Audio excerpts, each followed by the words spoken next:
ನಮಸ್ಕಾರ. ಎಲ್ಲ ಚಾಲಕ ಅಣ್ಣ ತಮ್ಮಂದ್ರಲ್ಲೂ ನಾನು ವಿನಂತಿ ಮಾಡಿಕೊಳ್ಳೋದೇನಂತ ಹೇಳಿದ್ರೆ, ಈಗ ಮಂಜಿನ ಕಾಲ ಆಗಿರೋದ್ರಿಂದ ಪ್ರತಿದಿನ ಹೆದ್ದಾರಿಯಲ್ಲಿ ಒಂದು 10 ಅಪಘಾತಗಳಾಗ್ತಿದೆ. ಈ ಒಂದು ಅಪಘಾತಗಳಿಂದ ಸಾರ್ವಜನಿಕರಿಗೂ ತೊಂದರೆ ಆಗ್ತಿದೆ, ನಿಮ್ಮ ಕುಟುಂಬಗಳಿಗೂ ಸಹ ನಿಮ್ಮನ್ನು ನಂಬಿಕೊಂಡಿರುತ್ತಾರೆ, ಅವ್ರಿಗೂ ಸಹ ತೊಂದರೆ ಆಗ್ತಿದೆ.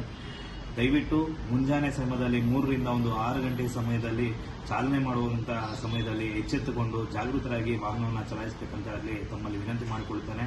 ರಾಷ್ಟ್ರೀಯ ಹೆದ್ದಾರಿಯವರು ಸಹ ಇತ್ತೀಚೆಗೆ ನಮ್ಮ ಮುಳಬಾಗಿಲಿನಿಂದ ನಂಗ್ಲಿ ಬಾರ್ಡರ್ವರೆಗೂ ಸಹ ಸುಮಾರು ಒಂದು 4-5 ಅಪಘಾತಗಳಾಗಿರುತ್ತೆ. ಇದರಿಂದ ಒಂದು ಪ್ರಾಣಗಳು ಕಳೆದುಕೊಂಡಿರ್ತಾರೆ ಮತ್ತು ಅಪಘಾತಗಳಾಗಿ ಒಂದು ಗಾಯಗಳಾಗಿರುತ್ತದೆ.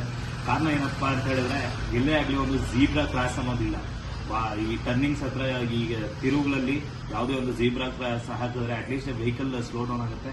ಮತ್ತೆ ಡಿವೈಡರ್ ಪಕ್ಕದಲ್ಲಿರುವಂತಹ ಒಂದು ಲೈನ್ಸ್ಗೆ ಬಂದ್ಬಿಟ್ಟು ಯಾವುದೇ ಅಂತ ಒಂದು ಸಿಗ್ನಲ್ ಲೈಟ್ಸ್ ಕ್ಯಾಪ್ ಹಾಕ್ತಿದ್ರು, ರೇಡಿಯಂ ಕ್ಯಾಪ್ ಹಾಕ್ತಿದ್ರು. ಆ ಕ್ಯಾಪ್ ಇಲ್ಲದಿರೋದ್ರ ಕಾರಣದಿಂದ ಡ್ರೈವರ್ಗಳಿಗೆ ರಾತ್ರಿ ಸಮಯದಲ್ಲಿ ಒಂದು ರಸ್ತೆ ಸರಿಯಾಗಿ ಕಾಣದಿರುವಂಥ ಸಮಯದಲ್ಲಿ ಅಪಘಾತಗಳು ಹೆಚ್ಚಾಗ್ತಿದೆ. ಕೂಡಲೇ ನಮ್ಮ ಪೊಲೀಸ್ ವರಿಷ್ಠಾಧಿಕಾರಿಗಳಾದಂಥ ನಿಖಿಲ್ ಸರ್ ಅವರು ಹಾಗೆ ಹೆದ್ದಾರಿ ಪ್ರಾಧಿಕಾರದವರು ಸಹ ಇದರ ಬಗ್ಗೆ ಸ್ವಲ್ಪ ಗಮನ ಹರಿಸಿ ಅನುಕೂಲ ಮಾಡಿಕೊಡ್ಬೇಕಾಗಿ ಪ್ರಾರ್ಥನೆ ಮಾಡ್ತೇನೆ.